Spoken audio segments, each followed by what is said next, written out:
We'll now call the regular town board meeting to order.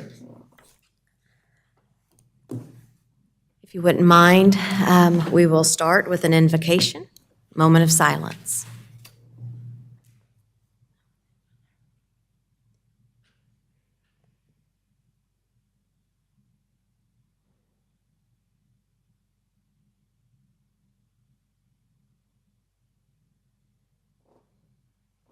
Thank you.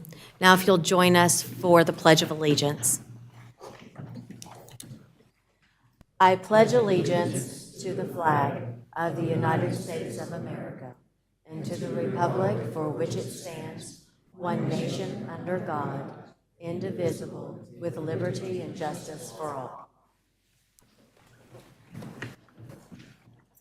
Thank you all for joining us today. If you wouldn't mind taking a moment and silencing your cell phones, and I will do the same.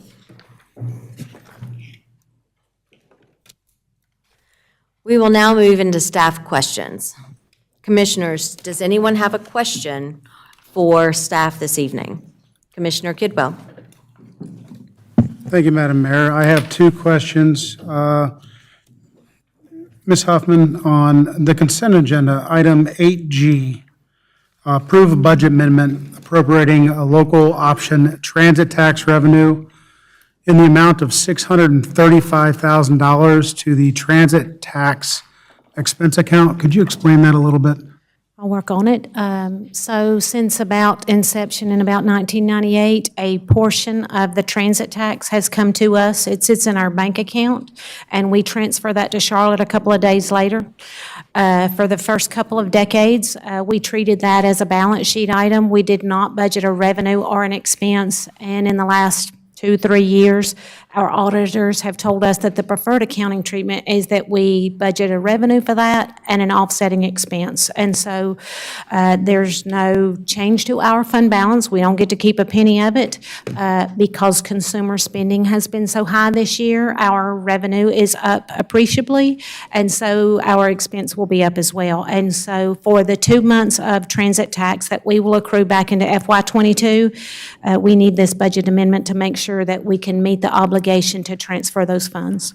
And we're the only community in the North Mecklenburg area that has this come through. That's correct. We are the only municipality in Mecklenburg County except Charlotte. Okay. Also under the consent item, or agenda, item 8H, approve a budget amendment appropriating community emergency needs contributions in the amount of $9,727.22 to the miscellaneous expense community emergency needs expense account. Could you go in just a little bit of detail for that? Long story short, we receive donations from businesses that assist us when officers, generally police officers, arrive on the scene and there is a particular need. It might be someone who is in need of a meal, a cup of coffee, rather than a police officer paying that out of pocket. We have businesses who have donated to us to provide that. We're doing this budget amendment at year end, so we recognize an exact offsetting revenue and expense associated with funding that. All right. And the reason I asked you to talk about that is we have some wonderful businesses in the town of Huntersville that do this for our police officers, and they do this anonymously. So this is just a simple recognition of the great people we have running companies and businesses in our community. Thank you, Ms. Huffman. Thank you. Are there any other commissioners that have questions for staff this evening? Commissioner Boone. Thank you, Madam Mayor. It's really not a question for the staff, but I think it's a conversation I need to share that Jackie Huffman and I had last week considering electric cities. Approximately 51 residents had their second notice to have their power cut off when it's 95 degrees outside. And I was asking the question, who makes this decision? And we're trying to find that out. Is it a board decision or is it Electric City's decision? So what we're trying to do now is go into the other municipalities that Electric City serves and find out exactly what happens. But the short of the long story is that if the temperature is over 100 degrees, you can have your power kept on. Who makes that decision? Where's the temperature taken at? I don't know. Those are some questions I think we owe the citizens to find out exactly what's going on. So Ms. Huffman and I will be working on this in the next, I'm sure, 2 to 3 weeks. Is there anything you need to add or backfill on that? No. Electric Cities manages our electric system that we own for us, and we'll talk to them and probably take a look at whether our high temperature or low temperature are numbers we're comfortable with and bring a recommendation back to you.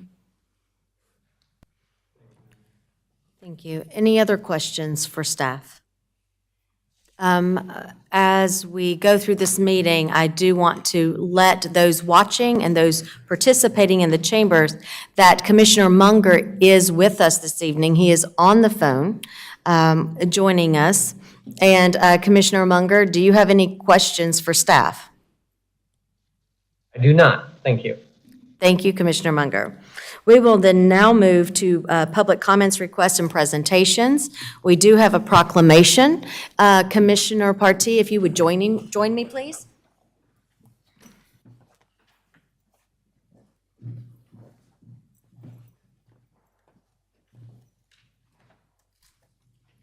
This evening, we have a Parks and Recreation Month proclamation.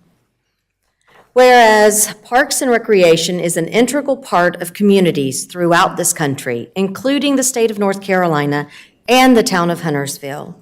And whereas Parks and Recreation promotes health and wellness, improving the physical and mental health of people who live near parks. And whereas Parks and Recreation promotes time spent in nature, which positively impacts mental health by increasing cognitive performance and well-being and alleviating illnesses such as depression, attention deficit disorders, and Alzheimer's.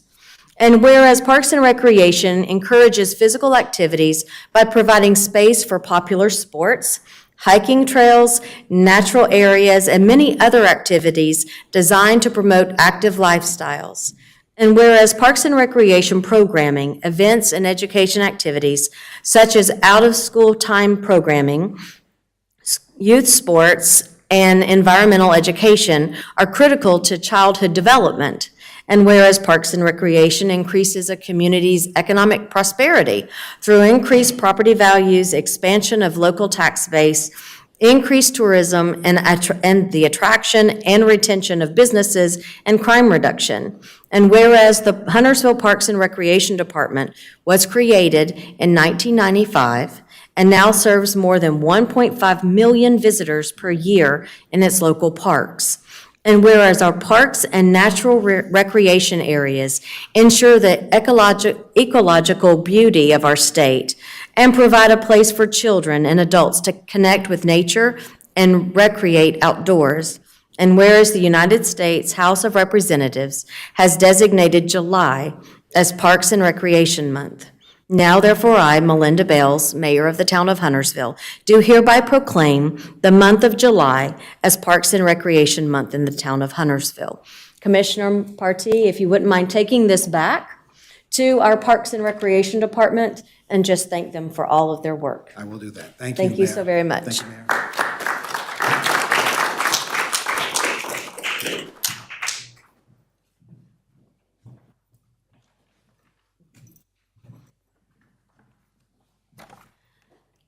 For our citizens, when you go out into our parks, you will see all of the work that our Parks and Rec Department does each and every day to provide an opportunity for us to get outside and to enjoy nature.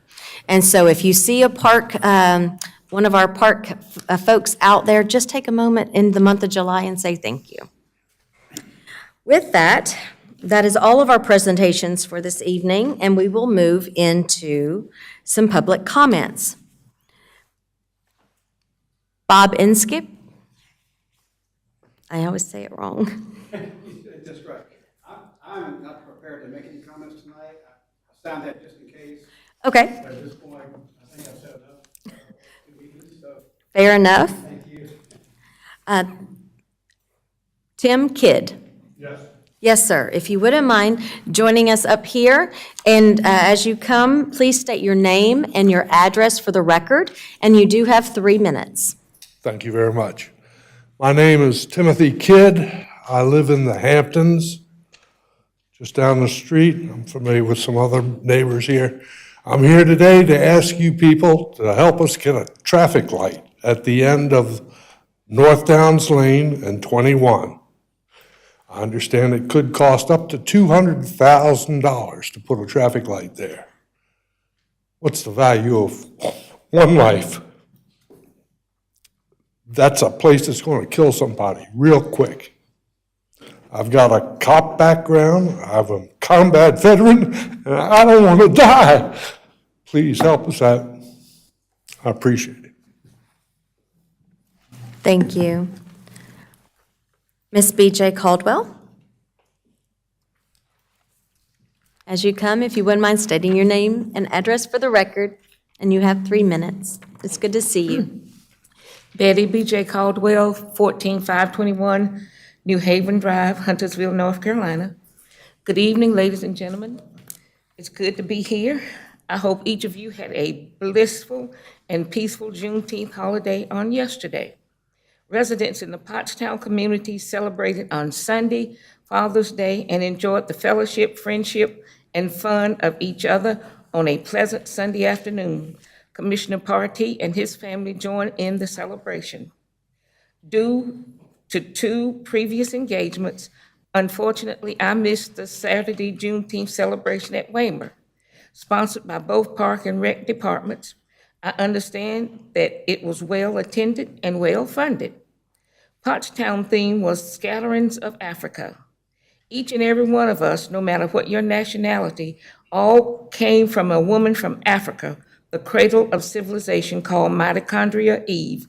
Science has traced the origin of all females to her.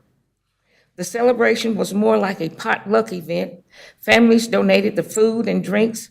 Residents were especially pleased to learn that 1 female and 2 men baked the cakes for all. Our grill master did an excellent job on preparing the hot dogs donated by Angels and Sparrows Soup Kitchen. 1 sip of the special red Juneteenth punch cooled everyone off. Since the celebration took place on Sunday, our entertainment began with Negro spirituals, and that set the stage for a soulful afternoon delight. This was a real treat for residents who welcomed a boost to their spirits. A reenactment of General Granger's bringing the news of the Emancipation Proclamation ushered in an atmosphere of reverence. A history lesson detailing the Black man's removal from Africa to America by way of Presidents Lincoln and Biden made for an educational component of the occasion. Thanks to all who participated and support the Pottstown Juneteenth celebration. We will forever be grateful to Park and Rec for allowing residents the use of Huntersville Rosenwald School Number 2 for Black children. Though we were outside on the cultural landscape, former students enjoyed being a part of it again. Thank you very much and have a good evening. Thank you, Ms. Caldwell. Amy Hallman? You've signed up to, Amy, you've signed up to speak?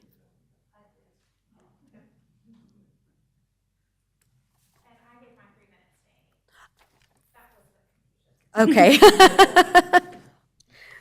So you have 6 minutes. Okay, thank you very much. Amy Hallman, 100 Cambridge Road. Last year, with the promise of a downtown steering committee, people of all backgrounds were excited. But it has been skewed since the beginning. I'm disappointed in how the committee has been treated, and it is a shame the previous board created this committee to fail.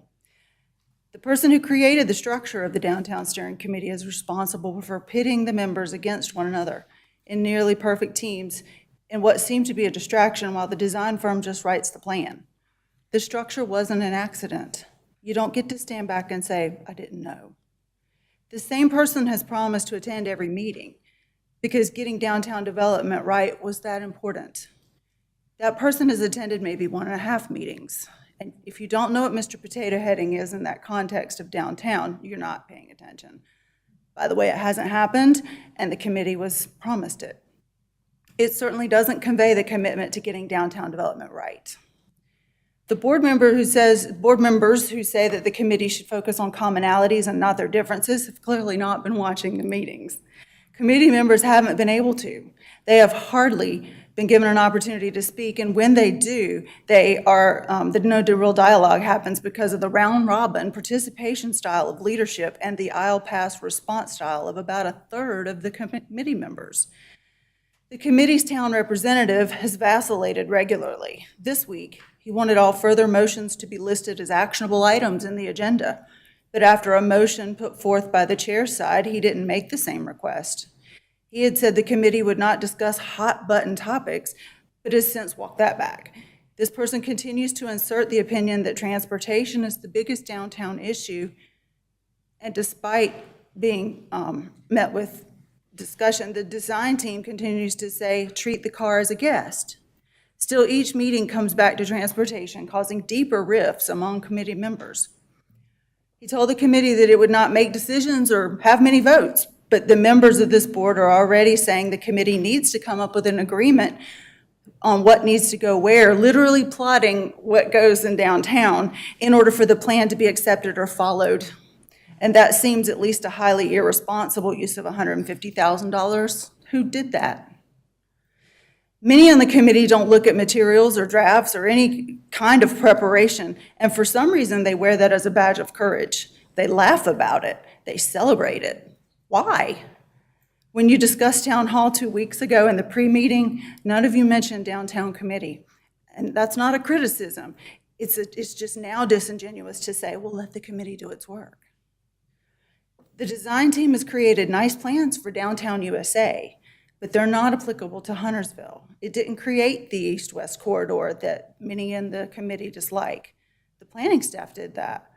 It didn't devise a one-way Main Street project. The planning staff did that. When we brought up concerns to you in the beginning, you said to trust the process, and I'm just here to tell you the process is skewed. A couple of weeks ago, a committee member broke open meeting policy in an effort to rally his side of the committee. At least he acknowledged that Lee had done a good, thorough job in his role as vice chair, and he applauded Lee's effort. Unlike the town staff, who incorrectly and privately told the other side of the committee that Lee had a surreptitious meeting of like-minded folks, and the board and the town staff prides itself on not being political. Well, what was that? Lee didn't have a clandestine meeting in this room, in the public town hall. That's where the design plans are. Did the person who told that acknowledge that half the people in the room aren't even on the committee? And for the chair to blast the vice chair about it at a hot mic during the last downtown meeting is chaos. You see stuff like that in third world country governments, not here. Key members of this board are already saying if the committee doesn't vote unanimously that you won't consider its plan. So are you for a pause? When this board or any other town board or committee votes, a majority moves that process forward. This same process that you said we're supposed to trust. It's hypocrisy now to say you want unanimous conclusion. It is a shame the board created this committee to fail. Was it for political shelter, so you can ignore it and build town hall where you want to start with, or so you can blame the overdevelopment of this on this committee? Was the purpose of this committee to use it as a fall guy next election season? I am heartbroken. My husband and several other citizens have given this committee, have given this town sincere and genuine effort with suggestions and research to support a thriving downtown. And what are you doing with it? If we weren't going to let the actual committee commit, why didn't the town just hire a design firm to print us fancy copies of the opinion and be done? Why the show? Today, the committee received an email reading the scope does not call for the committee to select parts of each option that they want. Where did Mr. Potato Head go? That's the spoiled icing on this garbage fire cake. This committee has been told ad nauseum that they would be able to Mr. Potato Head the different parts of the 3 alternate futures to create one best scenario. On February 3rd, 2022, the same town representative told this committee the only thing the committee can't do is change the scope, schedule, and budget. Why today did this town staff representative greatly contradict what was said regularly to him and in the committee in official meetings? Is it an attempt to signal to this board that the work is nearly complete, so a pause isn't necessary? I support a pause so this board can begin work on the town hall, set the parameters and goals. Remember, the committee was told today to be given a final plan that it had no input on. I'll stop there. Thank you. Thank you. Thank you, Ms. Holman. Okay. So we now move to agenda changes. Commissioners, are there any agenda changes? Commissioner Kidwell. Madam Mayor, I'd like to add to the agenda item 10F, Downtown Steering Committee discussion. Second. There's a motion. There is a second. All those in favor for, I'm going to get that. We will, all those in favor, I will do a roll call. Commissioner Boone. Yes. Commissioner Kovacs. Yes. Commissioner Kidwell. Yes. Commissioner Phillips. Yes. Commissioner Partee. Yes. Commissioner Munger. Yes. All right. So we have added item 10F, a Downtown Steering Committee discussion. All those in favor of the agenda as amended, we will go through a roll call. Commissioner Munger. Yes. Oh, I'm sorry. We need a motion. Make a motion Yes, Commissioner Boone. to amend the agenda as adjusted. So there's a motion to amend the agenda as presented. Second. Second, Commissioner Kovacs. Now we will do our roll call. Commissioner Boone. Yes. Commissioner Kovacs. Yes. Commissioner Kidwell. Affirmative. Commissioner Phillips. Yes. Commissioner Partee. Yes. And Commissioner Munger. Yes. Thank you. All right, the agenda is now set. Is there a motion to adopt the consent agenda? Motion to approve the consent agenda. Second. There is a motion by Commissioner Phillips, a second by Commissioner Partee. There will be a roll call. Commissioner Munger. Yes. Commissioner Partee. Yes. Commissioner Phillips. Yes. Commissioner Kidwell. Yes. Commissioner Kovacs. Yes. Commissioner Boone. Yes. All right, the consent agenda passes unanimously. And we will now move to other business. Item 10A is a quasi judicial hearing. Hold on, let me get there. Conducted an evidentiary hearing and consider decision on Vallejo Village. My understanding is the applicant has requested the hearing to be continued to July 18th. Is there a motion on the floor? Commissioner Boone. Yeah, I'd like to make a motion to continue the vinyl subdivision hearing to July 18th, 2022 at the Huntersville Town Hall. Is there a second? Second. There is a motion and a second. Commissioner Boone made the motion, Commissioner Phillips presented the second to delay or continue this hearing to July 18th. Any discussion? Commissioner Kidwell? Madam Mayor, I don't know if staff would be able to answer, but how long or how many times can this be delayed or moved? Jack, do you have sorry about that. Yeah, no problem. So there is no limits to that by ordinance. All right, very good. Thank you. All right, we will now do a roll call. Commissioner Boone? Yes. Commissioner Kovacs? Yes. Commissioner Kidwell? Affirmative. Commissioner Phillips? Yes. Commissioner Partee? Yes. And Commissioner Munger? Yes. Motion passes. The hearing will be moved to July 18th. We will now move to item 10B. This is a quasi-judicial hearing to conduct an evidentiary hearing and consider final action on Stevens Road subdivision, a request by Classica Homes to subdivide 43.245 acres into 26 single-family lots. Just a moment. I've got to pull out my handy-dandy hearing manual. All right. This hearing is a quasi-judicial hearing on the application submitted for the evidentiary considering final action. I've already said that. Quasi-judicial hearings are evidentiary in nature.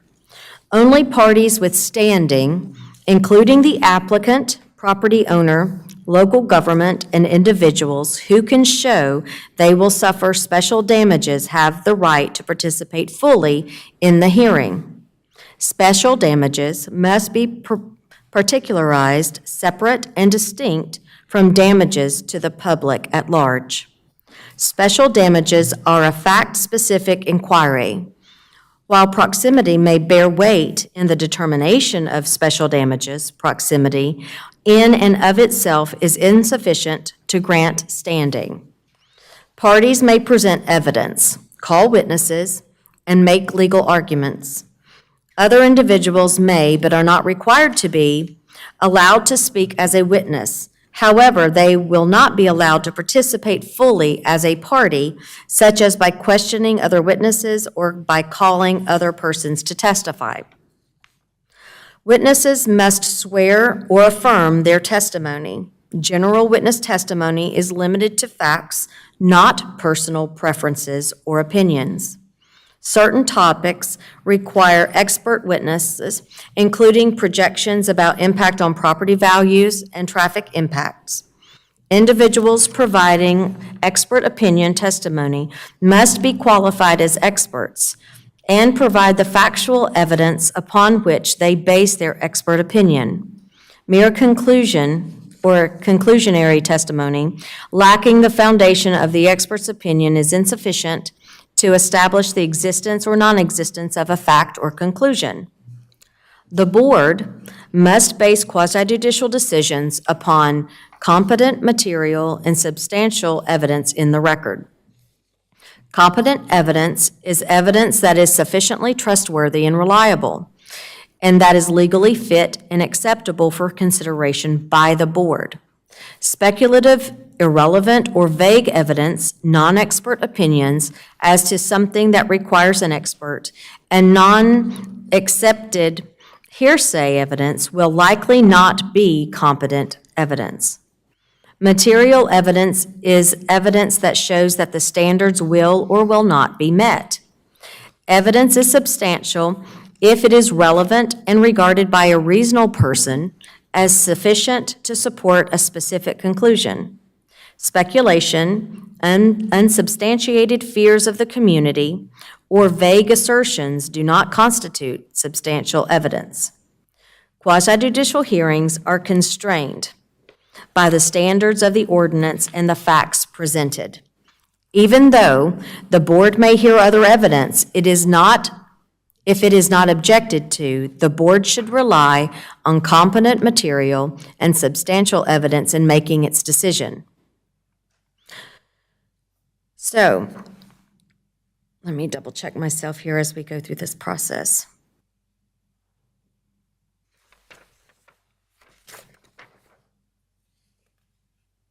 Yes. Are there persons who believe, first of all, I'd like the board will recognize the applicant as a party, as well as property owners if different from the applicant. So if we wouldn't mind having them come up at this point.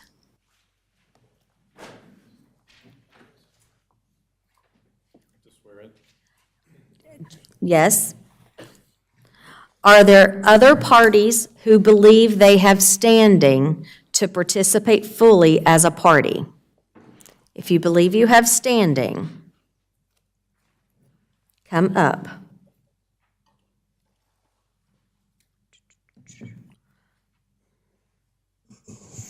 All right. I'm sorry. You want to help me here? This is the first time we've actually had other folks jump in. So anyone who believes that they have standing who's not been recognized as a party by being an applicant or property owner needs to come forward and present the reasons why they believe that they have standing. Yes. I just have 1 minute. I am the daughter of the landowners. 60 seconds. The daughter of David and Linda Kidd, who are the landowners of the property under consideration. I'm here on behalf of the whole family to voice our approval for the project. My father's farmed this land since he was a little boy. Farming is becoming a lost art form in Huntersville, unfortunately. He is 74 years old now, 74 years young, and ready for the next chapter. As a native, like some of you, I know we don't want to see more houses in Huntersville, but I really feel like these guys at Classica have put together a good plan to help Huntersville grow in the right way. Larger lots, green space, untouched forest. I'm going to live right next to these houses, so it's bittersweet for me, but I think it's what the town needs and what my parents need, so we're asking for your approval tonight. All right, so as a representative of the family selling the property, I would say you have standing. Yes, okay. Is that not correct? No, the property owners themselves. Oh, the property owners, not. She can come forward and present it, but based on the information presented, the board would have to determine as to whether she specifically has standing in order to call witnesses, present evidence, et cetera. All right, so thank you for clarifying that.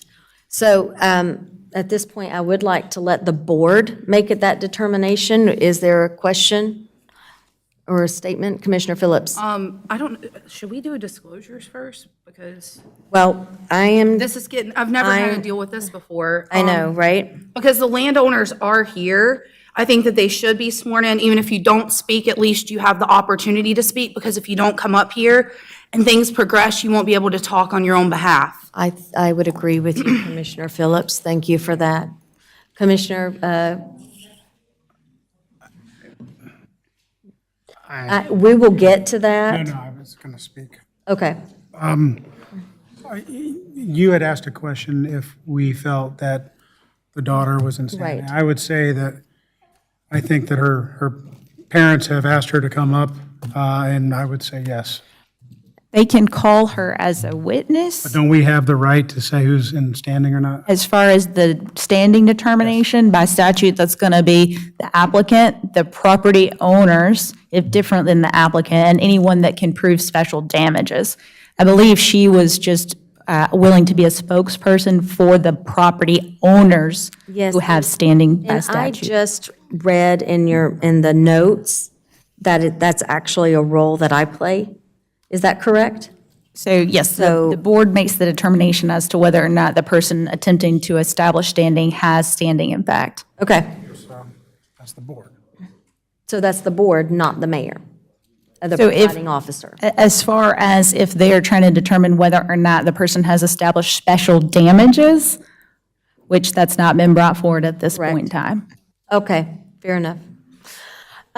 Is there, so we have the property owners. We have the purchasers, Classica, and the engineer. Is there anyone else Yes, sir. Please come up. Sorry, I did not, there's a large group there. Okay, this is the first time I've been in one of these. So my name's Abe Lehman. I live at 6020 Stevens Road. To be clear, I'm not here to speak against this project. I'm here, I actually work for a home builder, all right, and I'm in charge of marketing and sales for our home builders. This is going to negatively affect and impact the marketability of my home just because of what is currently behind my home. Which is beautiful. But again, I'm not here to speak against it. I just want to have some input into the buffer situation. I've worked with many different landowners with our projects. I've worked with Meeting Street Homes and Communities about buffers and working with the landowner and understanding what their goal is for that buffer to be. And that's all I'm here. I'm just here for some input on the buffer. And that's pretty much it. Ms. Sloop, would we consider, Sorry, I was trying to make sure that I wasn't on mute. So it sounds like you are talking about property value, but do you have an expert witness here that would be able to establish damages or a detrimental effect on your property value? I mean, other than the fact that this is what I do. I work in real estate as a profession. I'm a gentleman. Are you a certified appraiser? I'm not a certified appraiser. But I'm in charge of marketing a lot of different homes and understand the value of a view, whether it's a city view, whether it's a mountain view, whether it's a lake view, whether it's this kind of view that I have right now. So, there you go. So as we mentioned in the script, non-quantifiable, generalized damages that are unsubstantiated are not considered grounds for standing. correct? But my question is that he has been up here prior for other hearings on this board, other projects. He is an expert in that field, even if he's not talking financial. Would we not consider that? Because we have considered that during public hearings here on Gilead Road with Brian's project. He worked. Was that quasi-judicial? No, but Quasi-judicial. but does that not set like a standard that we've listened to him as an expert before? It also depends on what type of special damages that he's attempting to establish. So if he's trying to establish value, a detriment to the value of his home, we would need an expert that is certified to establish values. Okay. All right.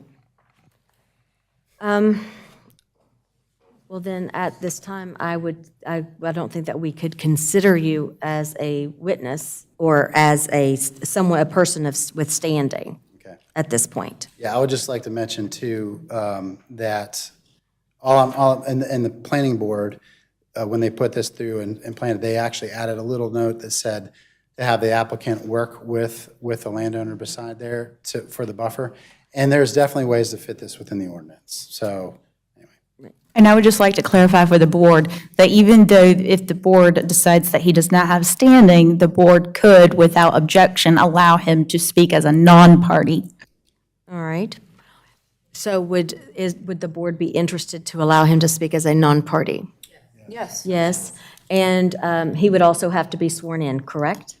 Yes. All right. Is there anyone else that would like to see if they have standing? Seeing none, I'm not sure where thank you very much. Yes, please. Everyone gather around. Give me just a moment. I just want to make sure that I do this appropriately. Actually, before we get to this, I've got one other thing I need to do, so I apologize. We haven't done this one in a while. Is there interest to allow the daughter to speak? Well, she would be called as a witness, correct? If they were planning to call her as a witness, she would still need to be sworn in, yes. Okay, thank you. All right, so we have identified witnesses, we identified party. So will each party tell me the witnesses they intend to call? Rick Jasinski with Classic Homes. You want me to introduce Larry Please. with Classic Homes, Michael Duvall with Thank, thank you. And if you wouldn't mind? Ashley is just speaking for our family in support of these guys. Thank you. And thank you. The parties to this case, I'm sorry, just making sure I'm following my dots. The parties to this case are entitled to an impartial board. A board member may not participate in this hearing if she or he has a fixed opinion about the matter, a financial interest in the outcome of the matter, or a close relationship with an affected person. Does any board member have any conflicts of interest to offer at tonight's meeting? I don't have a conflict of interest, but I grew up here. I'm a native, so naturally, I know the family, and I know Mr. Abe, so I would like to disclose that, but I will not be impacted one way or the other with those relationships in mind. All right. Anyone else? The parties to this case have rights for any ex parte communication to be disclosed. Ex parte communication is any communication about the case outside of this hearing. That includes email communications as well as conversations with parties, staff, or the general public. Does any board member have any ex parte communications to disclose?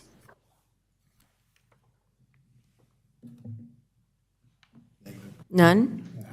Okay.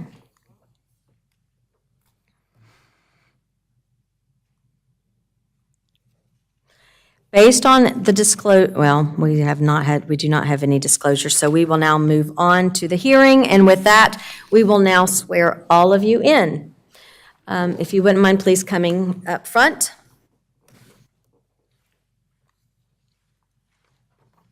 And, all right, let's see if we can do this together. Everybody, right? Yes, actually, yeah. Everybody in? Yes, there you go. Do you solemnly swear or affirm that the evidence you shall give to the board in this action shall be the truth, the whole truth, and nothing but the truth? Yes. All right. Thank you.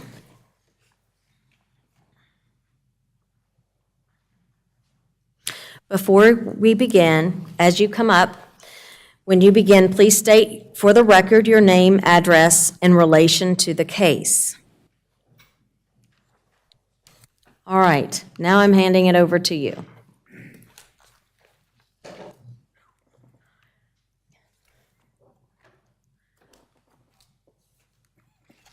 Larry? For those of you who are watching while he's getting set up, I would say that a quasi-judicial hearing, just imagine every single board member up here in a black robe. That's how we have to work through the quasi-judicial process.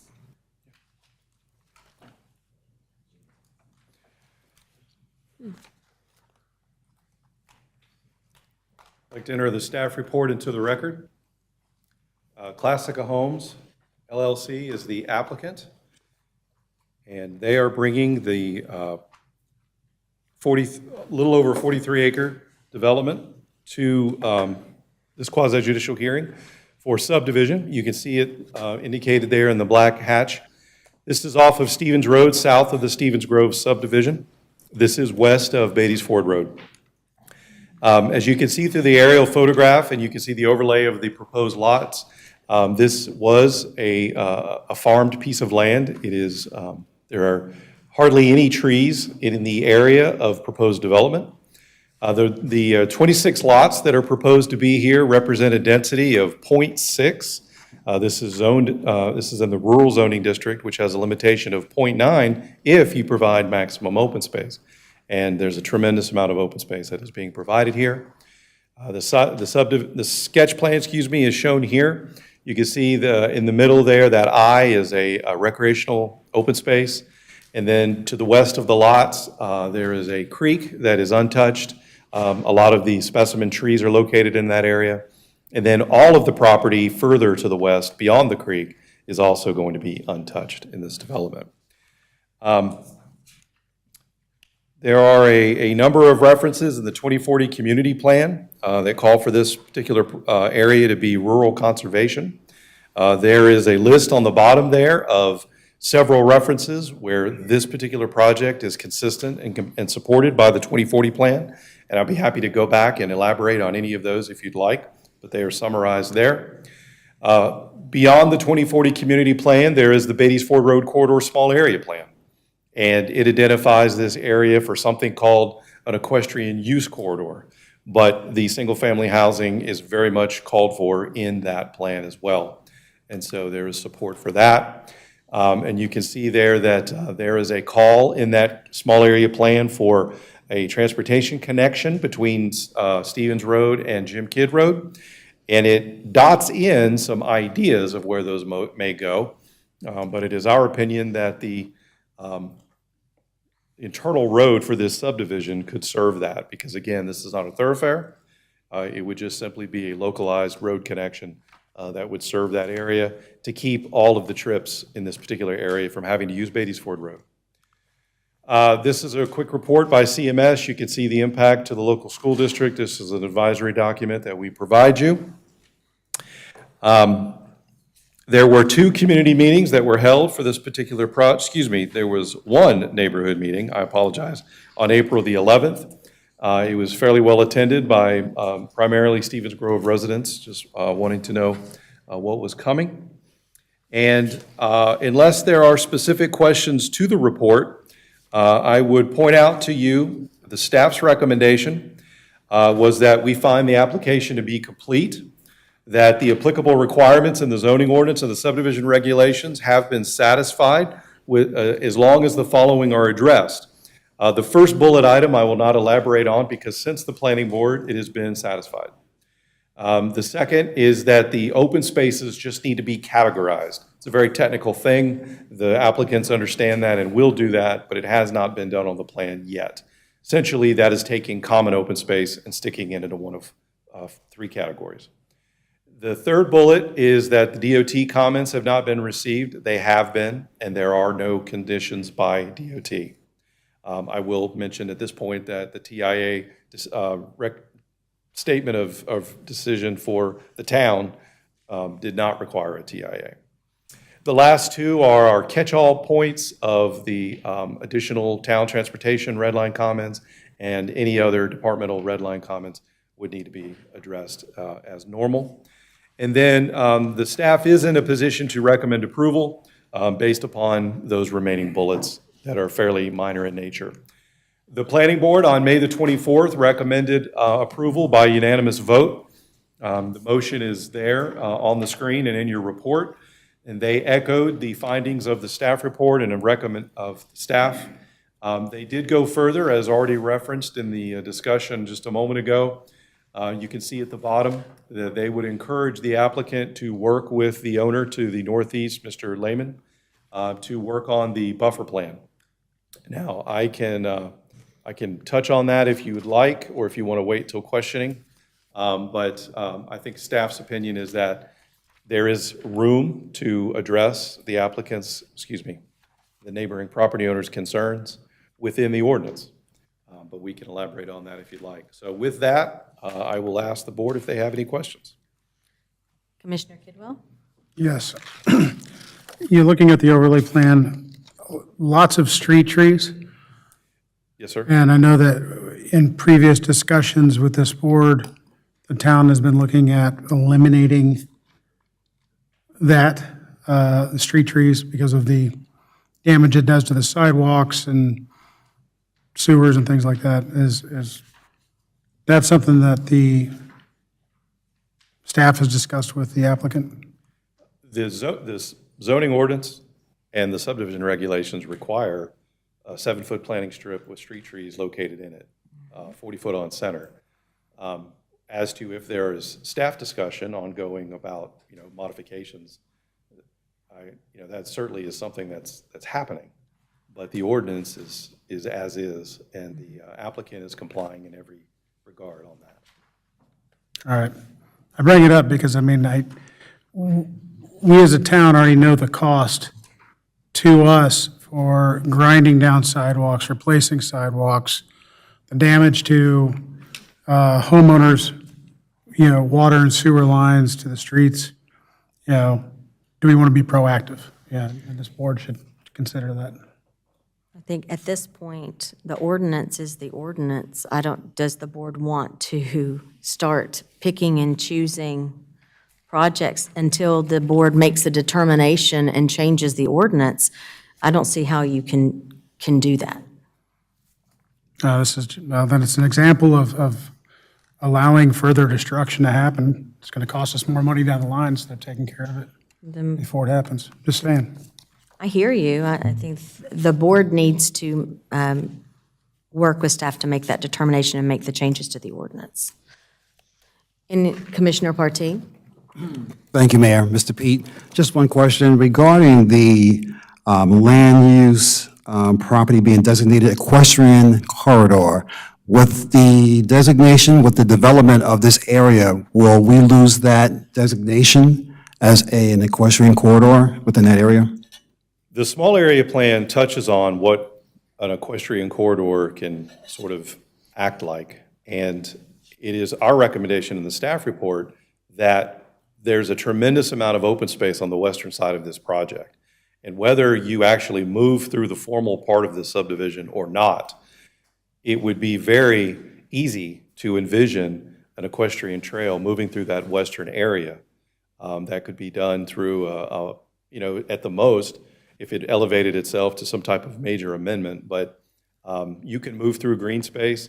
The county, as you well know, when it creates official greenways, they are generally in floodplain. They are generally in those conservation areas because they kind of move them through as lightly as they can. So we have no reservation that if that corridor concept is to create a network, there's opportunity to provide it through this subdivision. Yeah, there's several horse farms in that area, so we didn't get any negative feedback from them at all regarding this development. If it were maxing out the development potential of the property, or if the impervious was at such a fine level that you really had no opportunity, we would maybe say differently, but not in this case.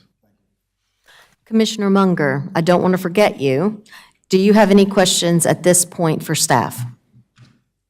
Do not, thank you. Anyone else? Commissioner Kidwell? Sorry. Not really, I'm not sorry. I like asking these questions. Looking at the last page with CMS, the metrics they're using here, 26 homes, 13 kids, may add up to add 13 kids. It is figuring half a kid a home.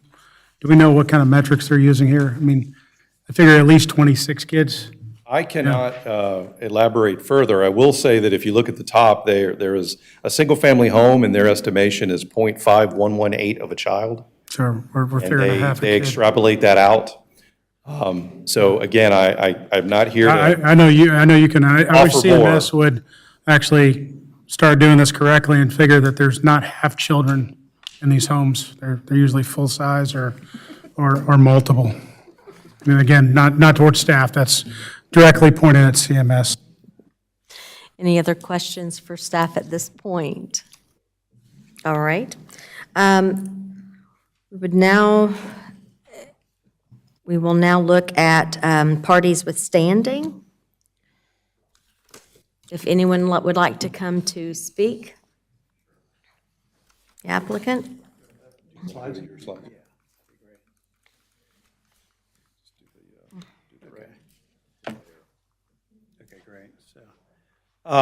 Thank you all, commissioners, mayor, and staff. My name is Rick Jasinski. I'm with Classica Homes, and here with Larry Burton. He's also with Classica Homes. We make up the land department. Michael Duvall, who's the engineering firm, represents the engineering firm, McAdams, who did the design for us, and just want to take you a little bit of time, talk a little bit about, Classica Homes and what we're proposing.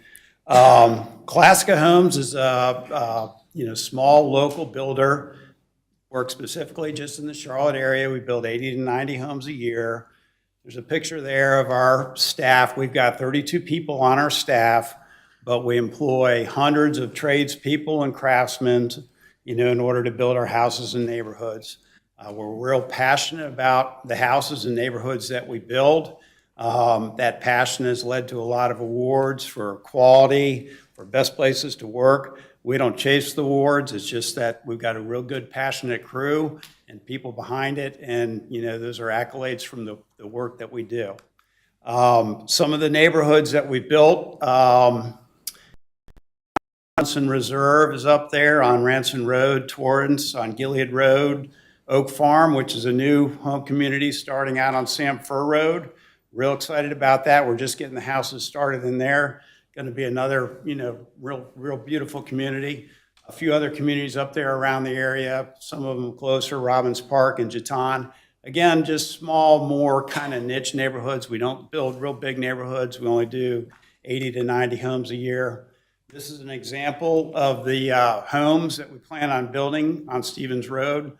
They'll all be 3-car side-loaded luxury homes, priced well over $1 million. We've got a great architect who's out of Michigan, TK Design Group, that does all our elevations for us. We're real, you know, passionate about that. We want authentic design. So these are, you know, some of the home styles we'll be building. Some of the parks are also shown that we, you know, build within our communities. Talked a little bit, David already talked about the location, Stevens Road, at the end of Stevens Road there. Just to talk a little bit more specifically about the land plan, again, this is the aerial that David showed. We are laying this, and the engineering firm did a great job, McAdams, laying this out so it basically is little impact on the site. Again, we're not touching many trees. We've got one tree that's in the middle of the road that's an old dying tree and is quickly on its way out. We might lose a couple trees putting the sewer in, but besides that, we're not touching any trees. It's just going to lay on the old farmland. Both the roads are cut in and the lots are in the old farmland area. As you come in the neighborhood, we've got nice space on each side of the road, so you've got good buffering as you come in. So when you come into the neighborhood, you aren't immediately greeted by the side of a home. You've got nice landscaping, and we spend money on landscaping, making it good looking from day one. So you have nice landscaping coming into the community until you get to that Street B. That's where the first homes start. We love the little pocket park, like in the center of this community. It just breaks up the streetscape, and instead of having house after house after house on both sides of the street, you open it up, you have some green space in between, creates a great gathering space for the community neighborhood, just makes things more neighborly. So real excited about the plan, the product that's coming, and you know, we're looking forward to the opportunity to do another, you know, great subdivision in Huntersville. If you have any questions, I'm open to any questions. Questions for the applicant? Commissioner Munger, do you have any questions for the applicant?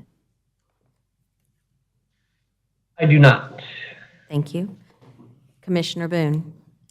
Thank you. Thank you for your presentation. I got 2 questions.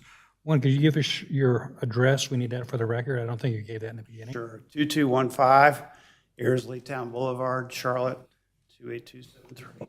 And I guess it's the southwest portion of the property. Is there any plans to make a phase 2 or develop that property at all? No, no plans. Thank you. All right. The property owner, if you would like, yes, you can bring. And she's an adjoining property owner as well. I do, I don't know if that matters, but I live, you can see my house on the screen. Sorry. And you your have to read this. name and Yes, address. for Ashley the record. McMillan, 5930 Stevens Road. I guess for the record, I'm just gonna say my spiel again. If your mother wouldn't mind coming up just to be with you as well? Yes, yes, right. Address, please. Oh, 5900 Stevens Road. Thank you. And what would you all like to present to the board this evening? Just testimony and approval of the plan. We're still staying right beside the property. We're still going to have the horses that all the neighbors like to come and pet and feed. It's not going to impact the trees. There's just the one tree they're taking down. We think they put a good plan together to help Huntersville grow in the right direction, not cookie cutter homes stacked on top of each other. time for my dad to retire. This is his retirement plan, so we just ask for your approval. Anything you would like? You good with that? I'm good with that. For years, we've known this is coming, and this is the people that I wanted even before they came to us. So I think that's a good thing. Thank you. And we do have, give me a moment here, another witness. Mr. Lehman, Abe Lehman, I have you listed as other witness. My name's Abe Lehman. I live at 6020 Stevens Road. I'm the White House up there in the corner. First of all, I'm not here to speak against it. I believe in landowners' rights, and they're doing this the right way. I also am very, very familiar with Classica Homes. I walk their homes. I know their floor plans. I know the quality they do. I've worked with Rick before in a project a while ago. They're a quality builder, and I like the plan. Honestly, this plan is better than what I imagined in my head when I first heard about it. The reason I'm up here is just I do want to just voice it that this is going to be affecting just the way I live in general. I walk onto a 30-acre field right now with houses, horses and cows, which is spectacular. And so and it's wide open. And my goal is to keep as much of the wide open feel to my property while also maintaining a buffer. The first home doesn't start until about halfway down the backside of my property line. So there are different zones, in my opinion, of where that buffer could be and what it could be. And there's different ways in the ordinances, 25% large maturing, 25% small maturing, evergreens, deciduous, different percentages of that, and I know David could speak to that. I am just wanting to have some input in that. I don't want to spend their money. I'm not asking them to plant a bunch more. I'm just asking for some input in that, and I think that I talked to Larry a little bit before I came up here that, they would be willing to do that.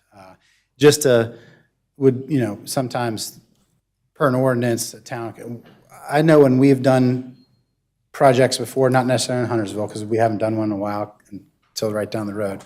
But some ordinances can be bent to allow for homeowners that are being affected by a project and have staff make those decisions. So that's all I'm looking for. I'm not really looking for anything else. So this is my first quasi-judicial thing. So I appreciate you guys recognizing me and allowing me to come up and speak. And I love the kids. They're great neighbors. So thank you. Thank you. Ms. Loop, is this, I'm trying to think of what the right word is. I'm sorry? Awesome. No, is this, as far as other witness, is this something that the board can use as they wade through this discussion and decision? So you have to fall back on the evidentiary standard, which is competent materials, substantial evidence. Correct. So you all in your decision-making process would have to make that determination as to whether you felt it was. Thank you. Thank you, sir. Thank you. All right.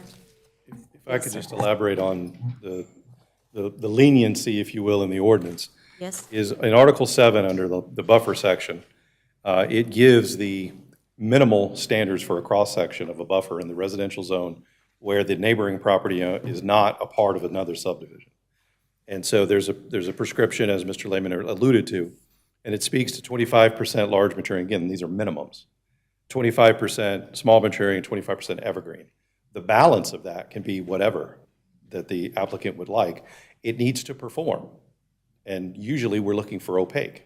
Right. But if a joining property owner and the applicant are working together and they create something that's, just as satisfactory to both of them, we as staff see no issue with that. So the planning board suggested that you encourage them to work together. I have heard positive things from the applicant that I think they're willing to listen. I am not speaking for them, so they're here and they can do that for themselves. But I just wanted you to understand where there is inherent ability to maybe it gets, more species that Mr. Lehman would prefer, all things being equal. But we do not have an alternative buffer plan, and we're not proposing one at this stage. So are there any further questions from this board for the applicant? Okay. Is there a motion? Hold on just a minute. Let me make sure that I'm going through my sheet. No. So we are now moving into deliberation. All right, I think I got this right.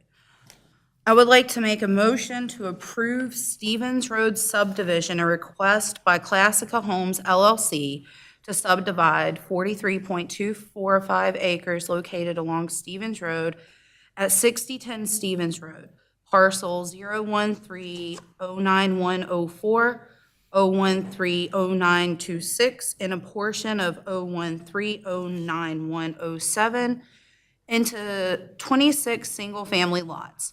The application is complete, complies with all applicable requirements based on the satisfaction of staff comments in Part 5 of the staff report, all of which must be addressed by the applicant, and is supported by the findings of facts outlined in Part 2 through 4 of the staff report, which are incorporated herein, and recommends that the applicant continue to work with the property owner to the northeast, Abe Lyman, to find an applicable buffer plan. Second. There is a motion and there is a second. Is there any discussion? Commissioner Munger, would you like to add anything or discuss the motion? I am fine with it. Thank you. Thank you. We will now move to a vote, and we will do a roll call vote. Commissioner Boone, Yes. Commissioner Kovacs, Yes. Commissioner Kidwell, Affirmative. Commissioner Phillips, Yes. Commissioner Partee, Yes. and Commissioner Munger. Yes. The motion carries. Staff will draft, and I will sign a final written decision to reflect the vote and reasoning for the decision. Thank you to everyone attending the hearing regarding the Stevens Grove quasi-judicial hearing. We welcome you to stay for the other items on the agenda. If you are leaving, please do so quietly at this time.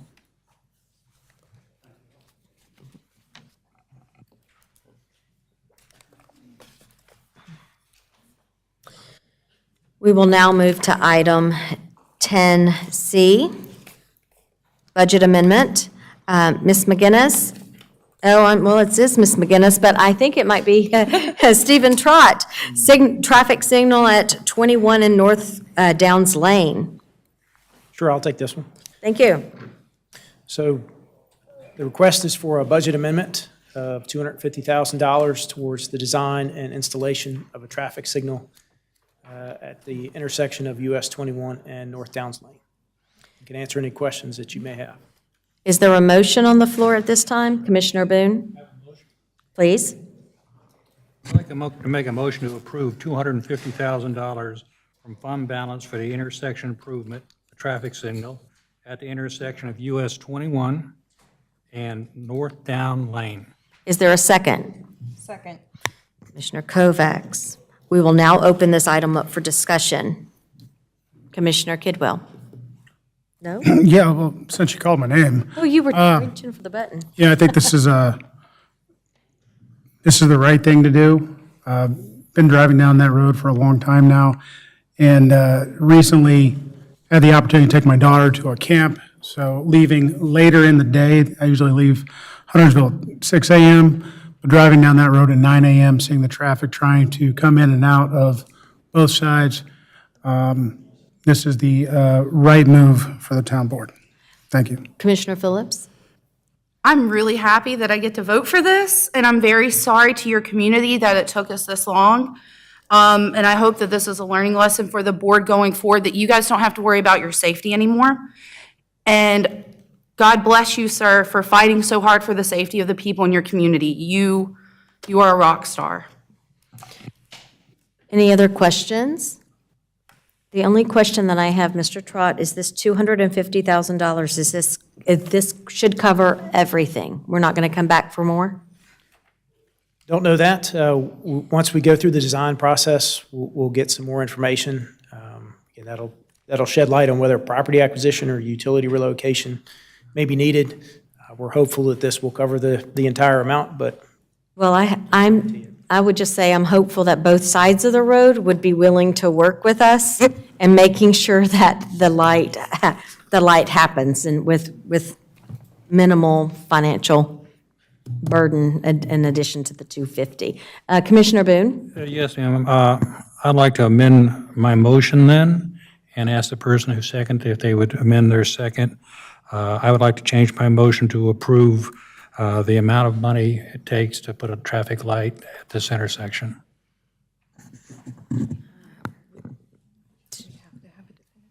Ms. Loop? You need a dollar amount, Jackie? Yes. Yes, we need a specific amount. I'll go 300,000. That should cover it.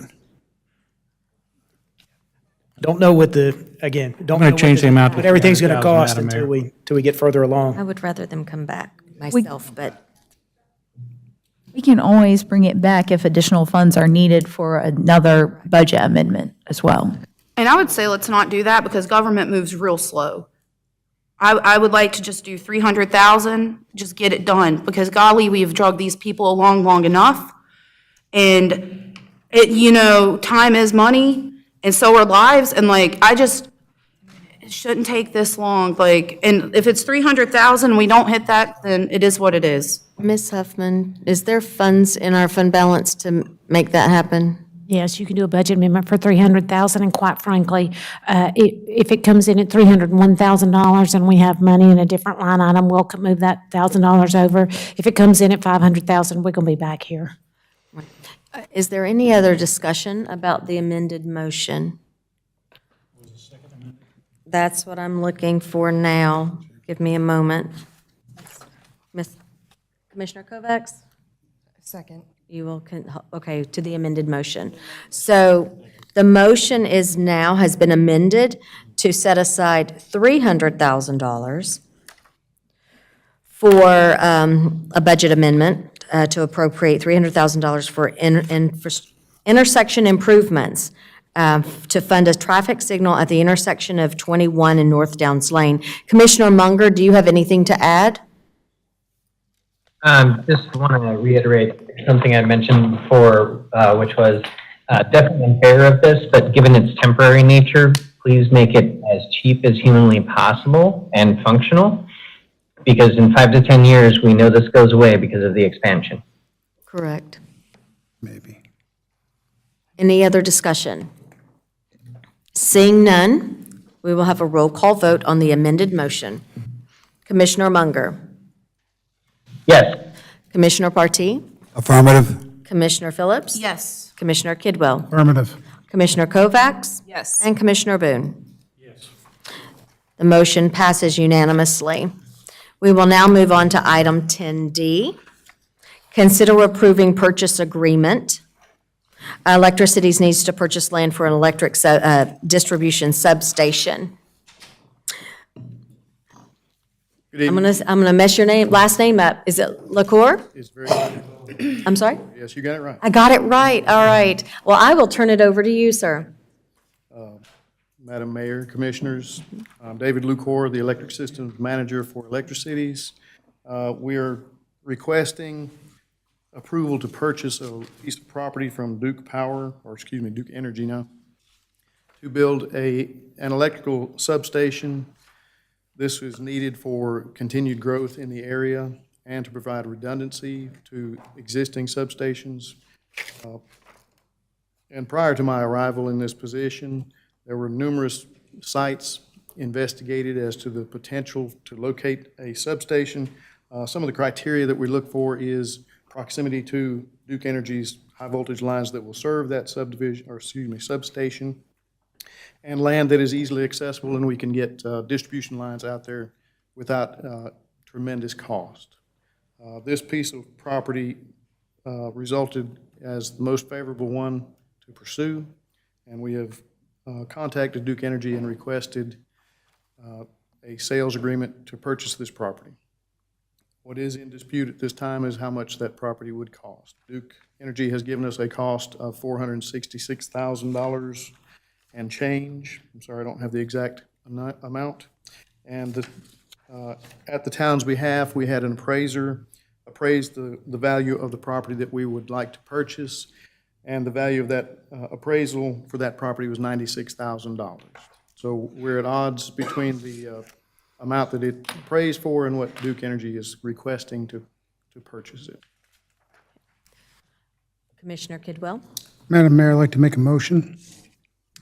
I'd like to make a motion to move forward with condemnation of the tract of land, parcel ID 009111112, owned by Duke Energy for the future electric distribution substation.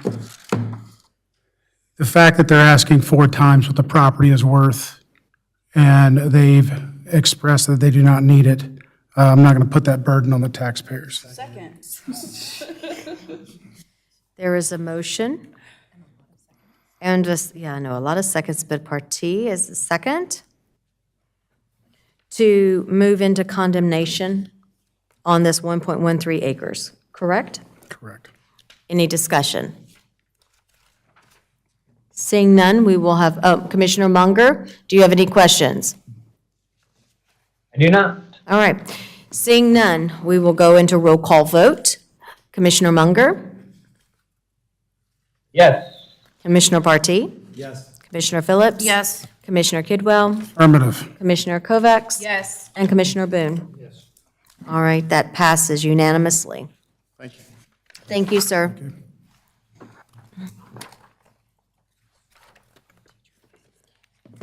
Give me a second here. We are now moving to item 10E. This is the planning board appointments. Each commissioner will give me either a name or number, 3 names or numbers of your pick, and then we will whittle down from there. Commissioner Boone. Thank you, Madam Mayor. Before we start, I would just like to say that I don't think we really got this process down yet. And it troubles me where the incumbents have their name and their street address listed in the online agenda packet. The people who aren't on the planning board now, they just have their resume. It just doesn't seem fair to me that where one person can have all of their information, another group doesn't. And you want to talk about diversity, this doesn't put us in that direction. I still feel that we need definitely a name in the future. I'm ready to vote tonight, but I think that we need to do a better job on this. With that, I am going to go with Harrington, Baber, and Jennenbacher. Huh? You asked names or numbers, right? Then we have 3 names in the list and everyone else is a number. 14, Baber, 13. I'm sorry, repeat? 14, Baber, 13. Commissioner Kovacs? Baber, Loomis, and 6. Baber, Loomis, and number 6. Thank you. Commissioner Kidwell? Snide, Loomis, 13. Sorry, speaker wasn't on. Loomis, 13. Commissioner Phillips? Loomis, Baber, Snide.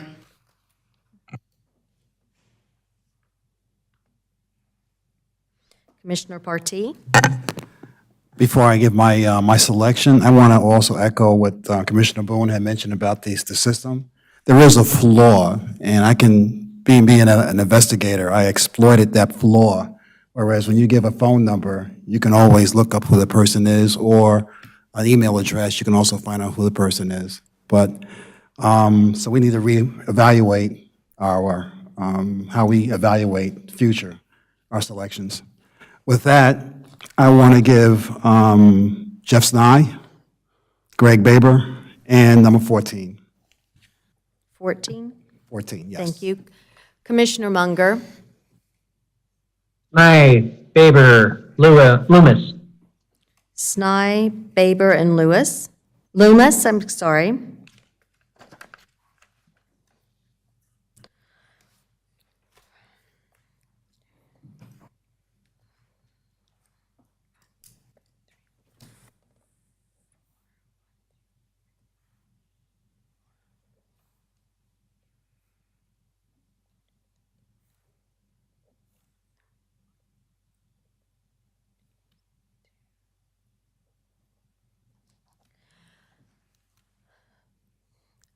Ms. Pearson, I need you to tell me if I'm right.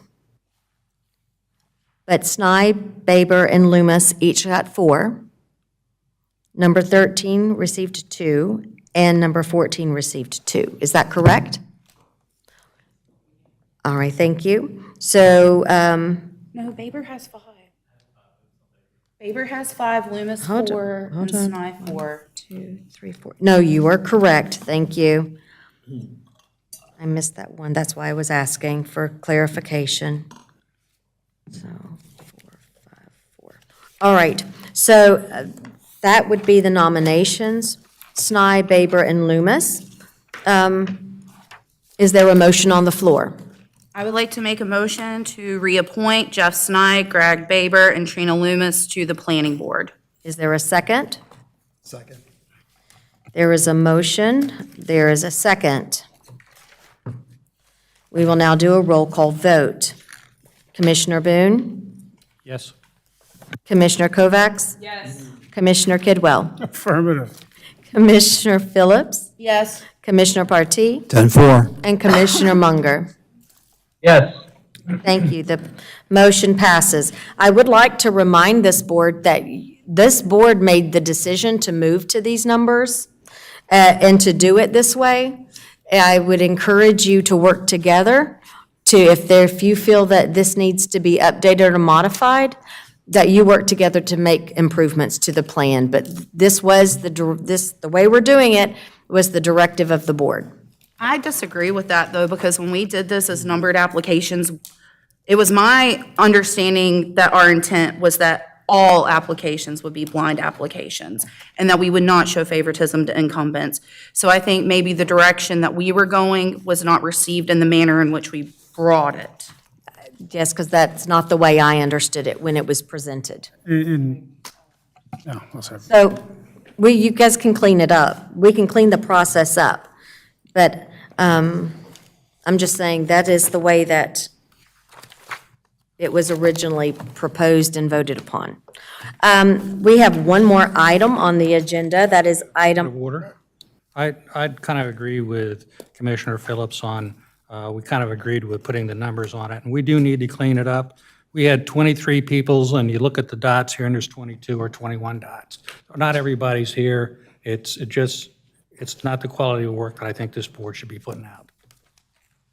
Thank you, Commissioner Boone. We will move to item 10F. This is a Downtown Steering Committee discussion. I will turn it over to Commissioner Kidwell. You added it to the agenda. All right, so I wanted to open this up for board discussion. Got a lot of things going on with the Downtown Steering Committee. Started with the previous board, continued with this board. It's, I don't know if it's yielding what we thought it would, as far as objectives being obtained. Lots of discussion, but not much is coming back to us as far as what's going on. My view, I think it's the perfect storm. As someone, I think one of our speakers said, it was set up to fail, in my opinion.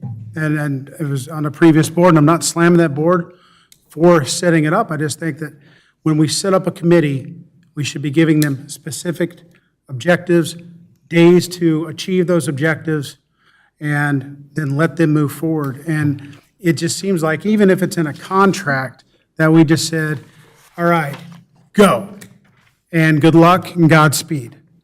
And now it's come back to where we've got our paid outside source is driving it one way. Got committee members agreeing, disagreeing, which is great. That's what we want, but we're not getting further down the road.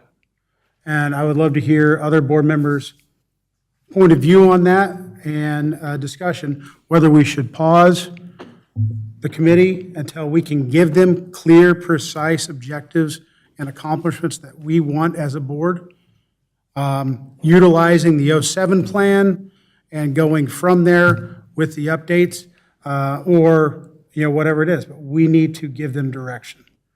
Because at the end of the day, at the end of our term, we are the ones who are responsible. And I want the individuals, and this is not the individuals on this committee, it's not your fault. I do not believe it is any volunteer's fault for how this has gone down. This comes back on us, whether it's previous board, our board. We're up here right now, we're in the hot seat, and we need to just figure out the right thing to do so we can do something about it. Commissioner Kovacs. I have quite the similar sentiments. In the beginning, I expressed some of the same concerns, that it didn't seem like there was a concise direction for the committee to follow. And as Commissioner Kidwell pointed out, it seems like the people we are paying are going one direction, and then the people that are actually participating in the committee are going not necessarily in a different direction, but they're having conversations, and then what's coming out of it, their conversations is not reflecting in what we're seeing. I've attended all but one meeting, and I've seen progressions in relationships with people and things that people are saying, and it's been really great to see, but it's also been frustrating to sit back and watch, because as he said, there's no definitive, you're going to do this, you're going to do that. Things that I've heard at maybe the second meeting and then compared to the last meeting are completely different from our own town staff. And so these people, we're asking them, hey, please spend your time. And there are people that are putting an extreme amount of time into this and getting nowhere with it. So why are we asking them to spend their time if we're not willing to give them something that they can have a good product from and that they can be proud of? And at this point, I do support a pause, because I'm wondering if whatever plan is finally presented to the committee, if the committee would even vote on it, because it doesn't appear to reflect what they've been saying. Anyone else like to? Commissioner Boone? Yes, ma'am. I'm going to take the other side of the argument for a second. About June 9th or 10th, I was given an email from a commissioner. It was addressed to myself and Commissioner Partey that said that the other four commissioners have decided that it would be a good idea to take a pause at this time. And I answered the email that afternoon or evening saying that give me some time to look into this, because it is an important step and I do want to get it right. But I did call the chair, the vice chair. Both of those people wanted to continue to move forward. Spoke to three people on the planning staff, and those three people wanted to move forward and keep pressing on. But I'm hearing the frustration in the voice of the presenter. I'm hearing the voice of frustration from our board members here, and I'm going to go along with the majority on this one. But I would like to see you continue to work hard. I don't know what a pausing is going to benefit or what kind of conclusion. I think that Commissioner Kidwell made a good point of let's go ahead and address some objectives for the committee to do. So if that's the direction the majority is going, I'll support that. Commissioner Phillips? I'm the one who sent the email. I'm not even going to pretend like I'm not, because what was happening is, I'm speaking on what I've spoke to with others, is we were hearing complaints from people on the committee. And it doesn't matter if they want to make town 20 stories or 1 story, there was a sense of frustration at this board. We, in my opinion, set them up for failure because we didn't give them deliverables. And when you have multiple people having these conversations and hearing frustration, it's our job to try to help and guide things. Some of the ideas I've had how to fix this in the future during this pause is that we can continue to get citizen input and data at events and stuff, and then we give that to the committee so they have parameters in which to work in. When they come back, let their first meeting be without Shook Kelly so that they can try to work on rebuilding who they are as a committee, as an identity, without outside influence. I would love to do a survey with the Downtown Steering Committee members to see what they need from us as a board, what kind of guidance, instruction, and direction they would like us to give them. I think if we're going to do anything else really radical, like get rid of TOD, we need to be the grown-ups and go ahead and get that done, because that's moving parts that threw them for a loop. Even though it was the right thing, it threw them for a loop. We need the board to pick a town hall location, because they thought, talking to many of them, that the 6 months that we were giving the town hall, we would come back with a definitive this corner or that corner. We didn't do that. So now there's this massive gray area of what if. And I also think that we need to do this not just for this, but all committees, is have them have an ethics training with Emily and or Jacob so that they better understand how their power is individually as a group. We had issues with certain emails getting sent out that could have been prevented, which adds to the divide of the group and the animosity, which we shouldn't have in a citizens group.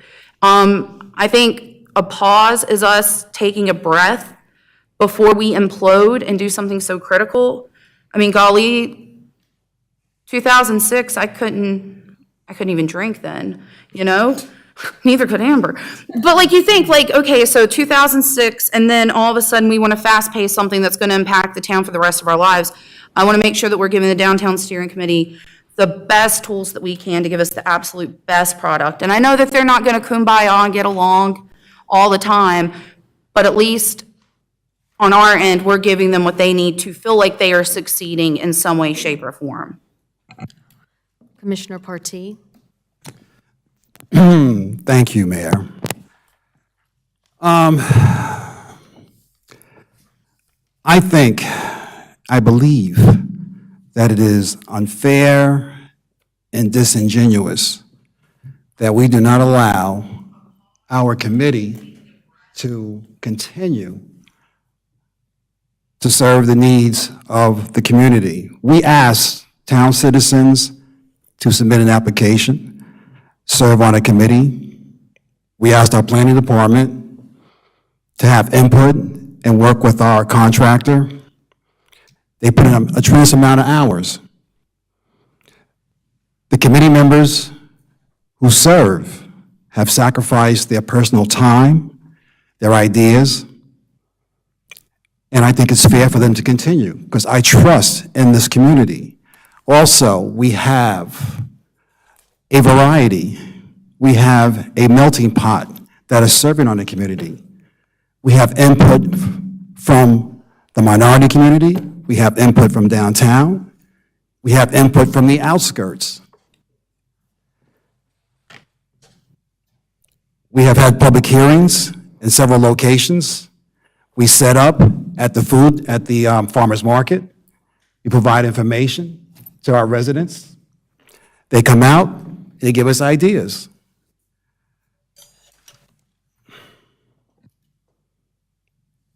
This committee, we cannot, as a board, renege on our commitment to allow this committee to continue.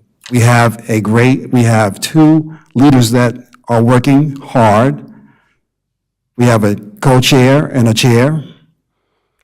But as I look and I observe the meetings, and when you watch the meetings, you watch the body language, You listen to the community members.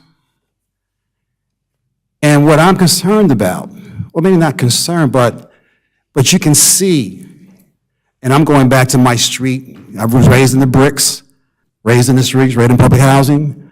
But you can also see there's a secret squirrel squad that's working not to undermine, but they have a heads up on the rest of the committee members. And they need to come together and speak not just to the small part, but to the collective. I'm in favor of having them continue, whatever, because in September, they got to come back with a package anyway. When they're under a timeline, you have to come together and present. I listened to Janelle Harris, I listened to John Forster, and I look at their body language and I see they're frustrated because I don't think their voice is being heard. I can't sit on a committee, but I would like all communities, this committee, to listen to all ethnic groups and bring forth a viable downtown. In my community, I live in Ladder Springs. I talk to my neighbors, and they want to go downtown and sit out, have a brewski, have a beer, go to entertainment, a nice restaurant. They're looking forward to utilizing what we have here in Huntersville, which is a beautiful town. So therefore, I would like to see our committee to continue. Yeah, it's hard. We're hard as a board. We don't agree and we agree and disagree a lot. But we come together and we get through our meetings. They're adults. They're intelligent adults. And I believe that they can come and present a viable package to us, irregardless of what their internal strife is about. But I have the confidence that they can do that. Commissioner Munger. Thank you, Mayor.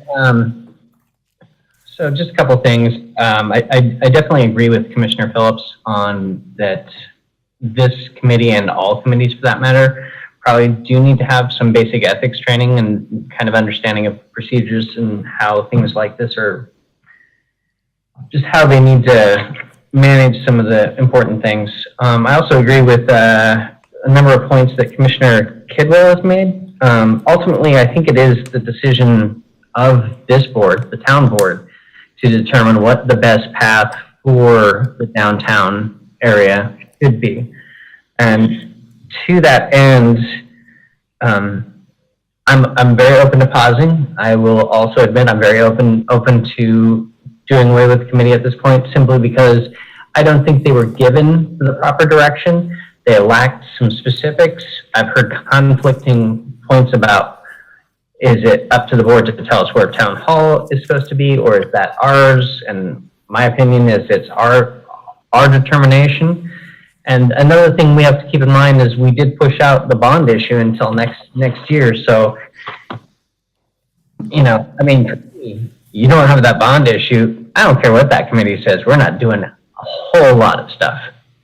And so for me, if you're going to pause it, I could make the argument pause it till January 1st, 2024, simply because at that point, we will know where town hall is going to be, and we will know whether or not we're going to have bond funds to be able to do a number of things that will be affected by whatever this committee decides it wants to do. So,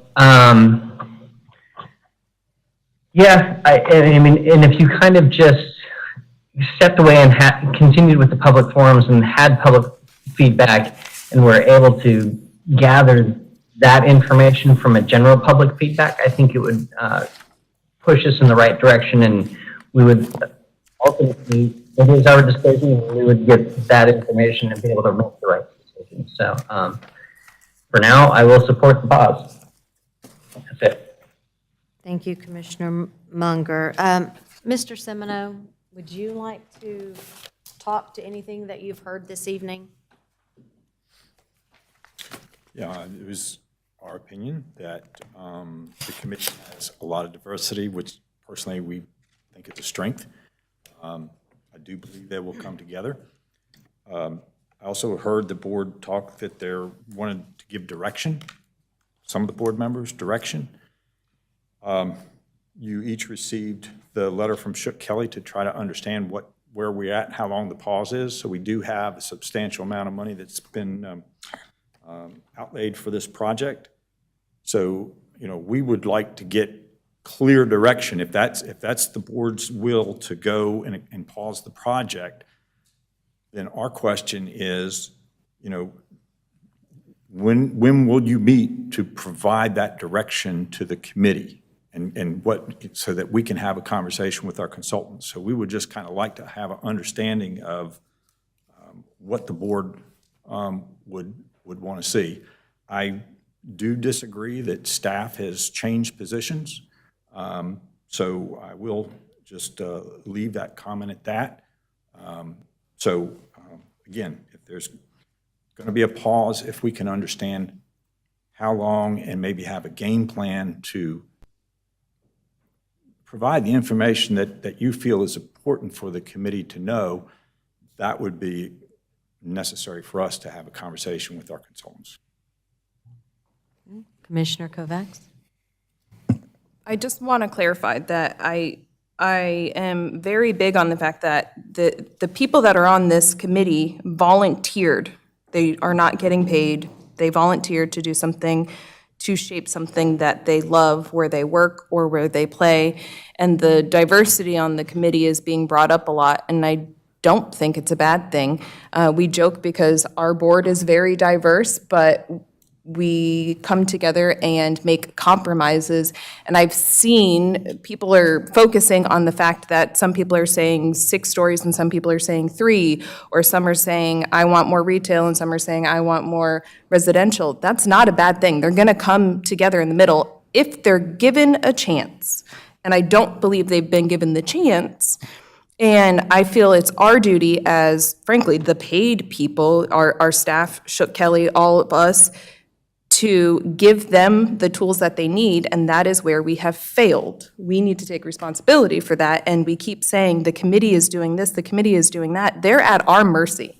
They have brought up multiple times at their meetings, hey, we need to know what the board is doing. Hey, is the board listening? Hey, is the board this? I got up and let them know at one meeting that, yes, we are listening. I didn't give them direction. I let them know we were listening. People were upset about that. So we have staff and board members that don't want any of us to have anything to do with the committee, but the committee is saying, please tell us what to do. They've been begging since the first meeting. Tell us what you're going to do with TOD. Tell us what you're going to do with Town Hall. Can we change the Main Street project? They've asked that multiple times. Can we own or take over ownership of some of these state roads? Can we put on-street parking? They have all these questions, and everything is kind of answered like, well, we could, maybe we could. One of our speakers talked about the Mr. Potato Head thing. They were told that you could take bits and pieces and put them together to create a final plan. Then now, what I'm understanding from the emails today, they can't. So I, as a board member, am having a hard time understanding what's going on and following the process. And then we're over here talking about our committee members and saying they can't get along, and I don't know how they can stand up and understand what's happening, because we're not straight. We don't have, like they said, objectives and deliverables. We just kind of said, hey, I'm glad you signed up for this. Follow these people, give your opinion, and that's it. And then we want them to agree, and we think that there's this big problem that they're not on the same side. But people who care about business and people who care about their home will be able to create something beautiful if given the opportunity, and we're not giving it to them. Mr. Semino, what is the difference? Because you were here with the first downtown master plan. What is the difference between how we've worked through the process then versus now? Is there a difference? Is it just a different? I think it's, in my opinion, to be fair to say, a controversial project was approved, and that has people really concerned, as well it should. And so that was not present before. Before, it was a kind of an open slate. Why don't you all get together and give us some guidance? And that's my off-the-cuff remark. If I have more time to think about it, I probably have other thoughts, but that's one thing that I know is different that didn't happen in '05 and '06. I guess I'm wanting this board to figure out how to give you direction. So I might have an answer Okay, or start to one. okay. We need to do a survey to the Downtown Steering Committee. Very open, honest, blanketed, with the deliverables they would like from the board. What are their needs and wants from us? Any questions, comments, concerns they have that we can address, because there may be one-offs that people don't feel comfortable asking at a streamed meeting. I know when I first got on this town board, there were many times I felt uncomfortable asking questions because I didn't want to look dumb. There are no dumb questions, so I feel like giving people that opportunity without it being broadcasted would be great. We could do the survey, now through July, to really give people time to meditate on what they want and need from us. We take that information, have a special meeting in August from a doodle poll of this town board, where we lay it out, what we're going to want, need, desire from the Downtown Steering Committee, and give them direction. And then our first meeting in September, we come back and we make an official vote to bring back the Downtown Steering Committee.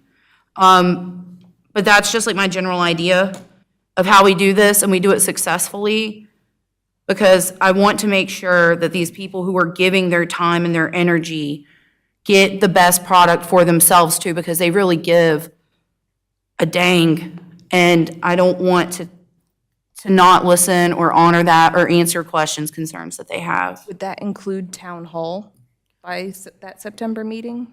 No, well, that's, Just based we off can of talk, Google. that can be talked about in our August meeting. Like, if you have DSC members, you got, half of them saying, or more than half of them saying, we want this, or whatever.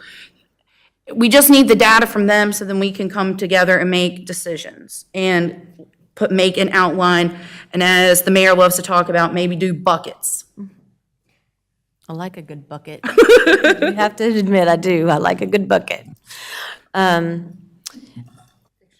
Right, well, you have to, buckets are handy. Question, Mr. Semino, in all of the studies that we've done in the past, not to say that this one can't be different, but how much direction and involvement has the board had in those, hands-on, like giving concrete direction? Because and the reason I asked that question is because when we did the 2040 community plan update, I don't recall us having, the board having to say, this is a definitive answer on where this is going to go. And maybe we did do that, and I just don't recall whether it was the 2040 community plan or any of our small area plans. And I'm just trying to understand where the disconnect is. So the past plans, the town board did not give specific direction. There was a scope of services that's run through when the board votes on it, and then we go out. But that's not, again, to say you can't give the steering committee some direction and some overview of some parameters. So that's how I'd respond to your question. Well, and this committee is also so different because I'm literally sitting here looking at the property of someone on it. And these are stakeholders. This is finance. This is people's futures. So of course they're going to be passionate, fired up, and they have every right. So I think that's what makes this so unique, is that it is, even with the best intent, very personal for some people. So if we can help mediate. Soften the edges. Exactly. Well, and they've asked for,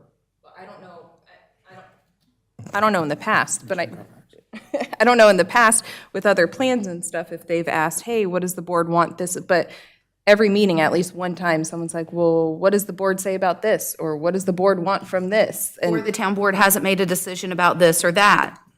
I mean, so I don't know if that is any different than previous board or previous plans. I don't recall ever a committee coming back to ask the board for any additional directive. So is there an interest in having a couple of our commissioners work with staff so that you can formulate a plan and bring it back to this board? I'll do it. So Commissioner Kidwell. I said I'd volunteer. So I have Commissioner Phillips and Commissioner Kidwell would like to work with staff, and then I would like to see you come back before this board at the July 18th meeting, so that maybe we can have a little bit clearer direction on how to go. Would that be a fair place to start? Board? Because of what I'm hearing is that there are at least four commissioners, what I've heard, 4 commissioners who would like to take the pause, at least.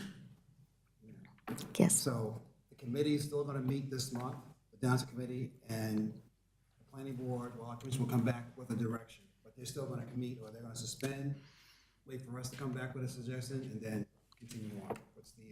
What I heard was that this board would like, and you correct me if I'm wrong, to go ahead now and take a pause.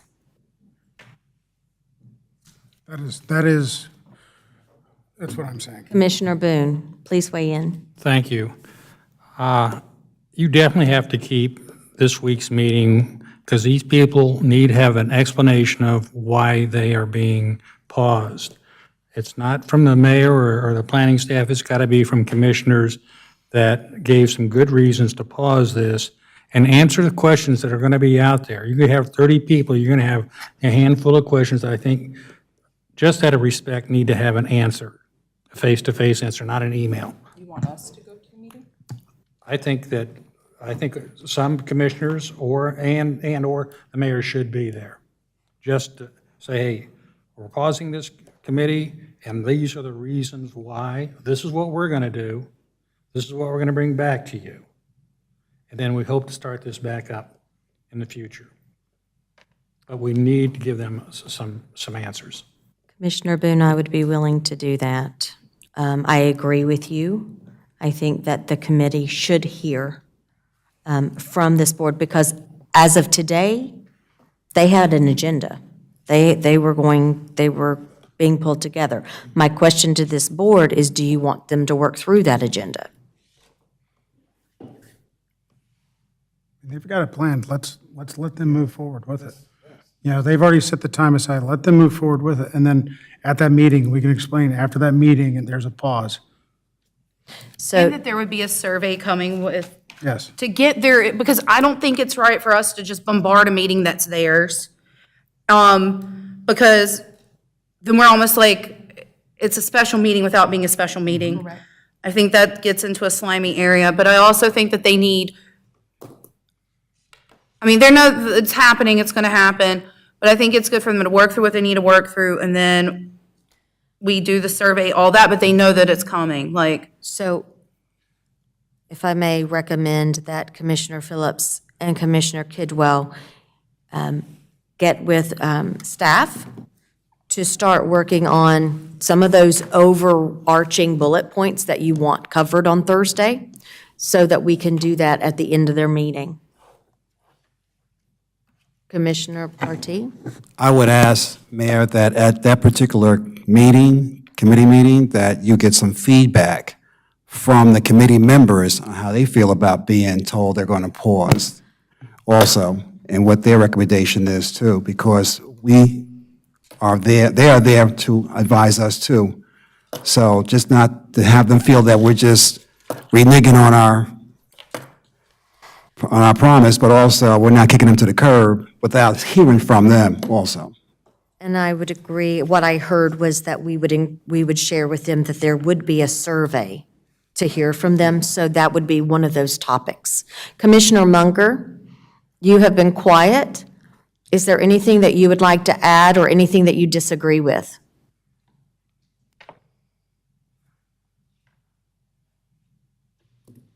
Sorry.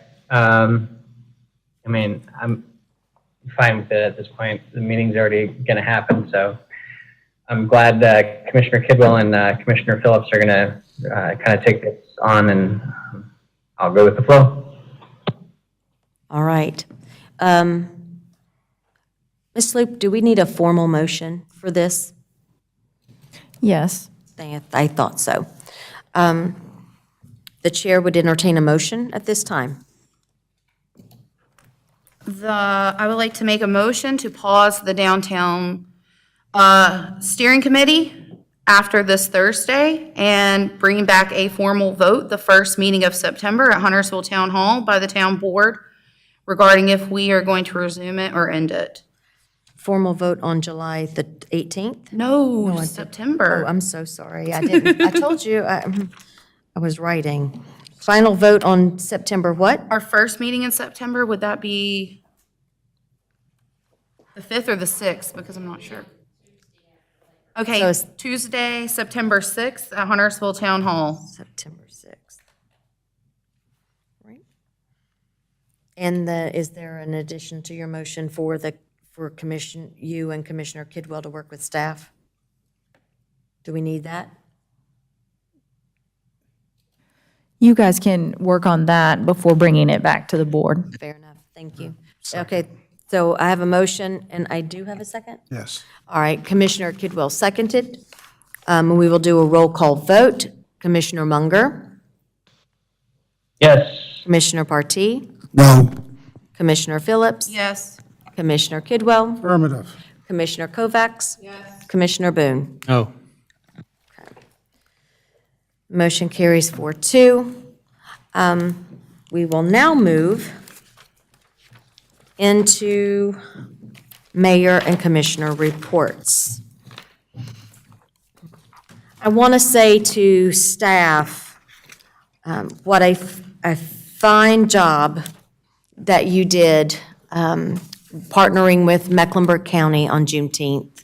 The Waymer Center was a wonderful celebration that day, and I think it was a huge success. And honestly, I look forward to next year and seeing what you all come up with in the future. And just a huge thank you to Lindsay on staff as well as Michael J. Cox for doing such a wonderful job coordinating with the county. And a huge thank you to Mr. Williams and Ms. Strickland for being there with the table set up, gathering information around the Downtown Steering Committee work. My report is I have an MTC meeting this Wednesday.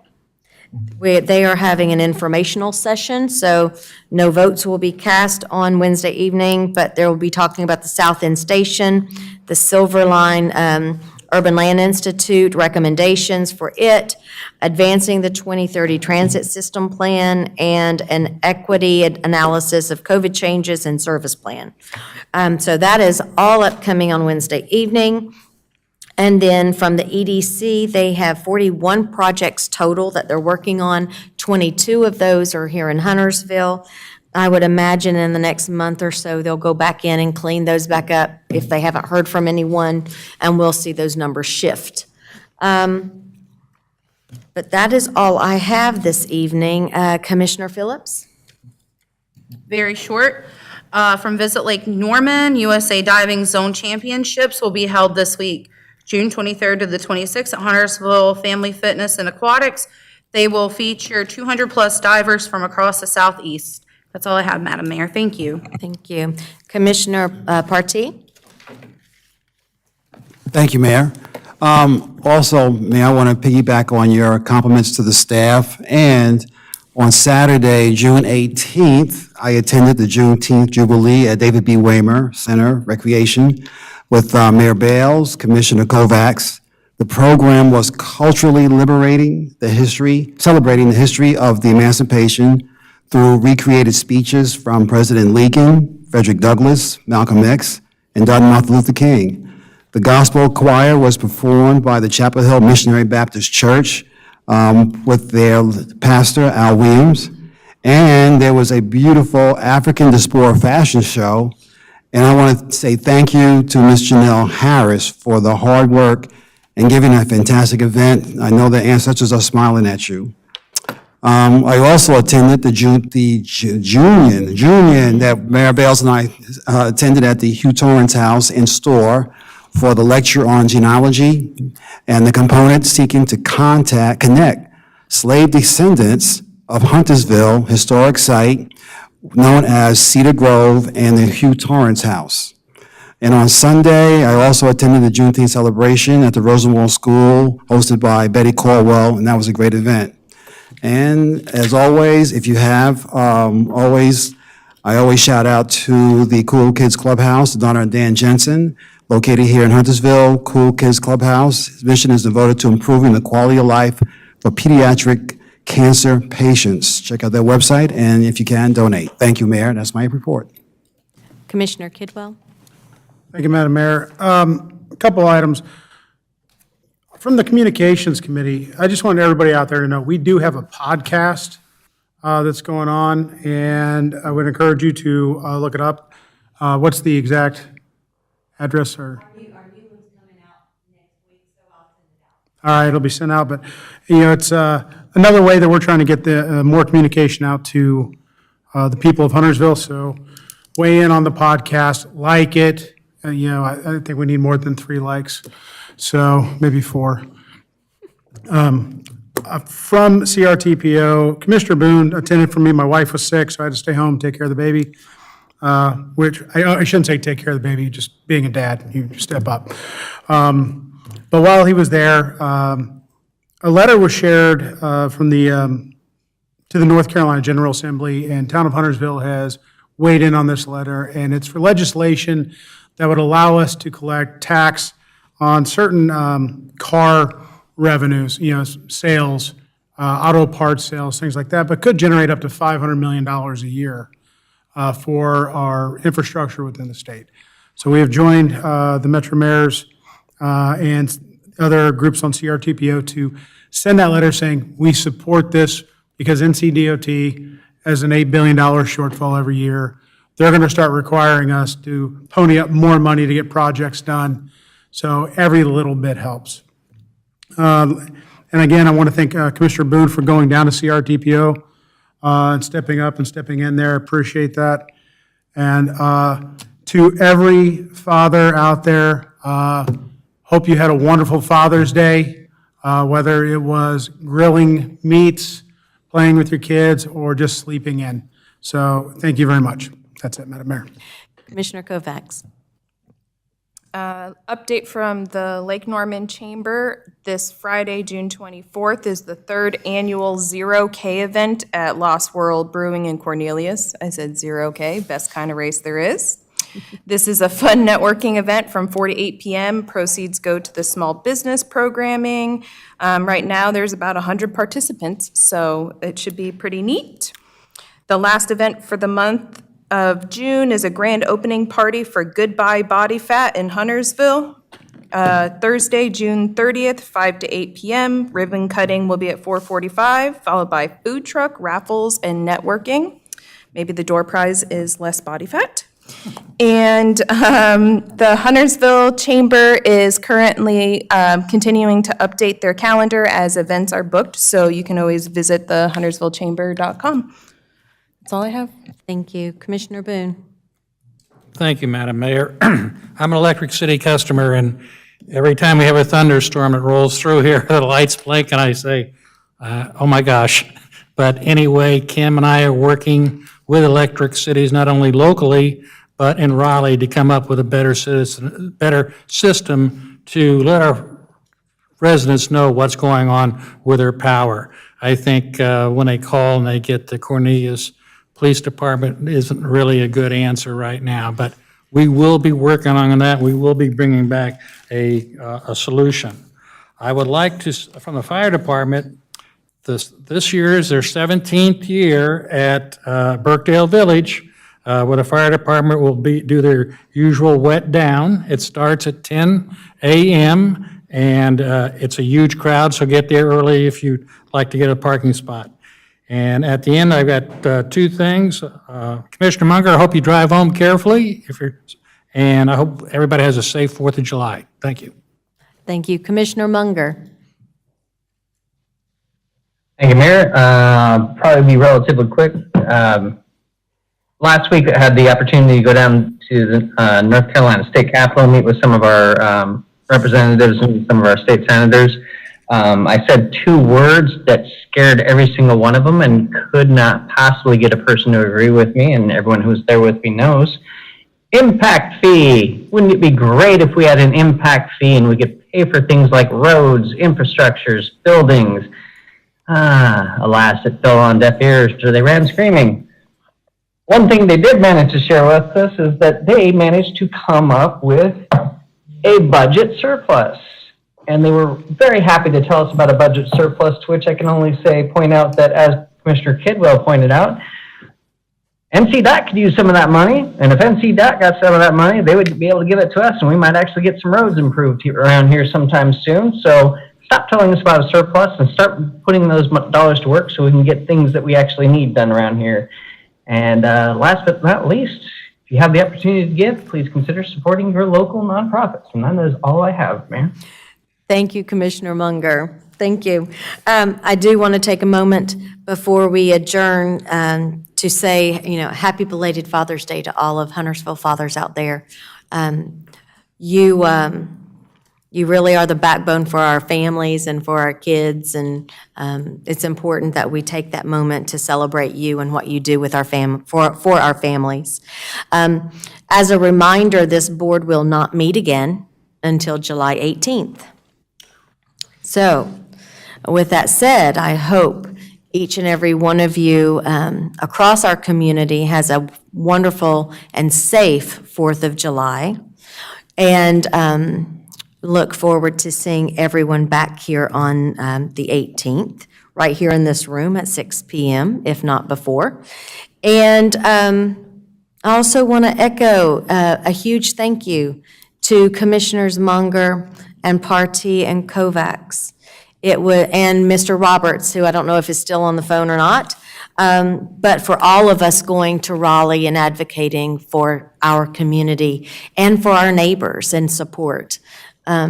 Working with each and every one of you and walking those halls, and it's not easy. It's sometimes grueling, and you're knocking on the doors only to be asked to come back.